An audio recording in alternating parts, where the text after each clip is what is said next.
পঞ্চায়েত পৌরসভা নিয়ে ঝামেলা লেগে গেছে। আমার জামাইবাবু হলো পঞ্চায়েত, পূজা হলো পৌরসভা, আমি হলাম মাঝখানে কোনো কিছুই না।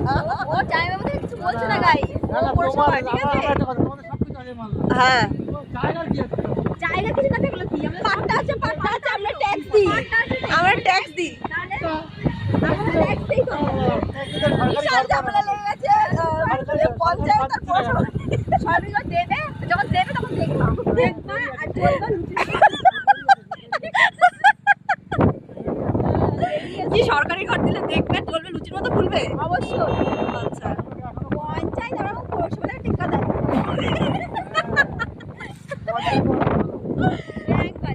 জল আসে না ঠিক মতো, পোস্টারে করে লাইট দেন, আমাদের সারা রাত ঘুরতে পারবা, কোনো অসুবিধা নেই।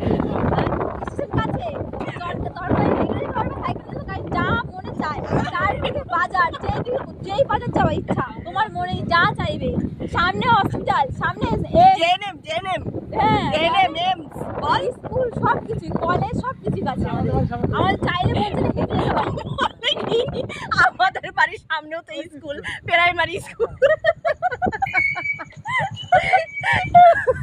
চলে এসছে আমার দিদি বাড়িতে, সেই ঝামেলা করতে করতে।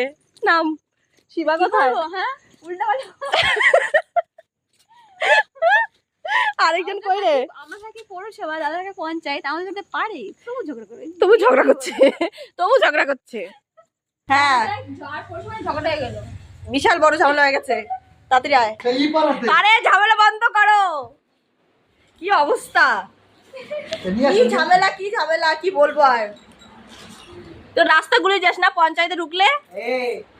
এই তো আমাদের টুকটুকের লিজা, টুকটুকের খেলনা, মেলা থেকে আসলাম এইমাত্র আমরা। কি কি এনেছি সেটার মধ্যে বল। এটার মধ্যে কি সাদা গজা আছে, হ্যাঁ মানে চিনির গজা, আর হচ্ছে চালের জিলিপি। আচ্ছা, আর এইখানে আছে আমার টুকটুকের একটা খেলনা, এই যে একটা খেলনা, এটা একটা ছবি দীপঙ্কর দা এনেছে। এখানে আছে নিমকি না সরি বাদাম আর কি জানো গুড়কাঠি।